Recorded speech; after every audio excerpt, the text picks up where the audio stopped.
Hello, everyone. Welcome to Lessons from Life.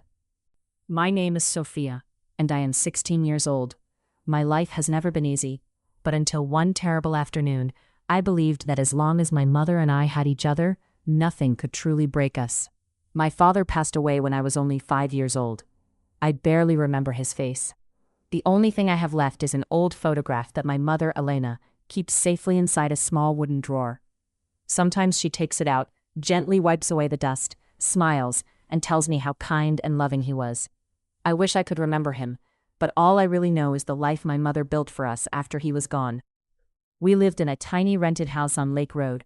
It had only one bedroom, a small kitchen, and a bathroom that was barely big enough to stand in. Whenever it rained, water dripped through the roof and cold air slipped through the cracks in the walls. Even so, my mother never complained. She always smiled and said, "Sofia, a home isn't about how big it is. As long as we love each other, we'll always have enough." My mother worked harder than anyone I had ever known. Every morning before sunrise, she left home to clean houses, wash clothes, and take any job she could find. By the time she came home, she was always exhausted, but she never forgot to hug me and ask about my day. Most nights we ate simple meals like rice and beans.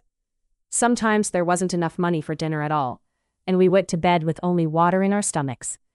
Yet my mother would still smile and whisper, "Tomorrow will be a better day." I believed her. The biggest problem in our lives wasn't poverty.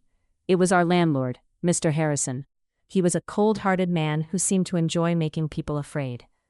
Every week he demanded the rent, and if we were even one day late, he would pound on our front door so hard that the entire house shook. Whenever he came, my mother would quietly say, "Don't answer the door, Sofia. Stay inside." There was something about the way he looked at her that made my stomach twist. His eyes were full of cruelty, and I never felt safe whenever he was around. Many times I begged my mother to leave. "Let's move someplace else," I said. She smiled sadly and replied, "If we had the money, we already would have." Then one Tuesday afternoon, everything changed. I came home from school expecting another quiet evening.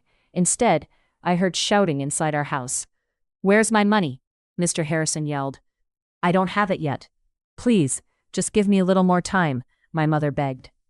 A loud crash echoed through the room. My heart began racing.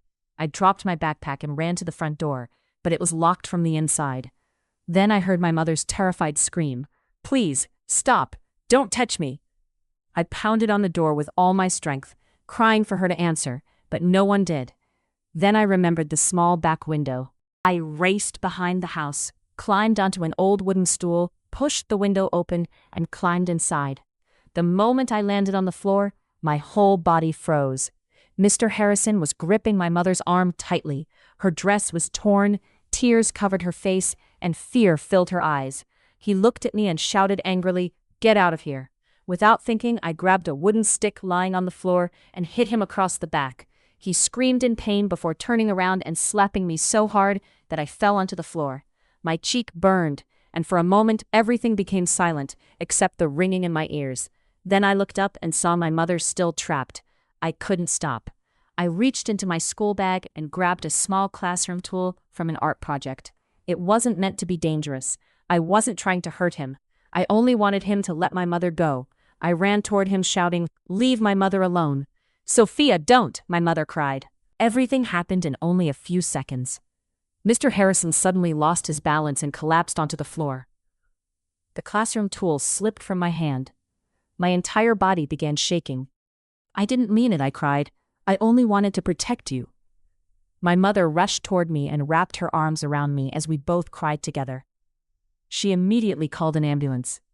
Within minutes, neighbors crowded outside the house, whispering among themselves. Soon after, the police arrived. I was terrified.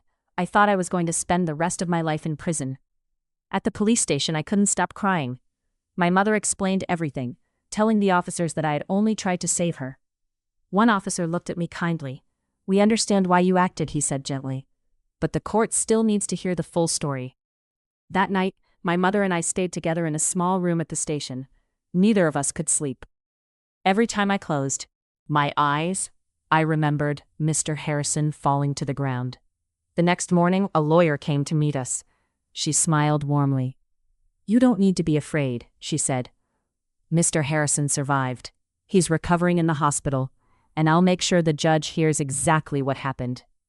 A few days later, we stood before the judge. With trembling hands and tears in my eyes, I told him everything. I admitted that I never wanted to hurt anyone. I only wanted my mother to be safe. The courtroom became completely silent. After listening carefully, the judge spoke in a calm voice. "Sofia, you showed great courage trying to protect your mother. But remember, hurting someone should never be the first answer. Whenever possible, ask for help." I wiped away my tears and nodded. "I understand, Your Honor." After a long pause, the judge decided to let us go. It felt as though a huge weight had been lifted from my shoulders. For the first time in days, I could finally breathe. We stayed with my best friend, Emma, and her family for a while. They welcomed us with kindness and treated us like family. Soon afterward, my mother found work at a small factory. The salary wasn't much, but we were finally safe. Then something incredible happened. One evening, a woman from a local charity visited us. She smiled and said, "Many people heard your story. They want to help." She handed my mother an envelope. Inside was a letter saying that a generous donor had paid the rent for a small house where we could live completely free for 1 year. My mother burst into tears. But this time, they were tears of happiness. Today we live in that little house. It has 2 bedrooms, a cozy kitchen, and a clean bathroom. It isn't a mansion, but every corner is filled with peace. Life is still simple. We still work hard every day, but now we sleep without fear. Looking back, I understand that true courage isn't about fighting. It's about protecting the people you love, standing beside them through every storm, and never giving up hope. My mother has always been my greatest hero, and no matter what the future brings, I will always stand beside her, just as she has always stood beside me.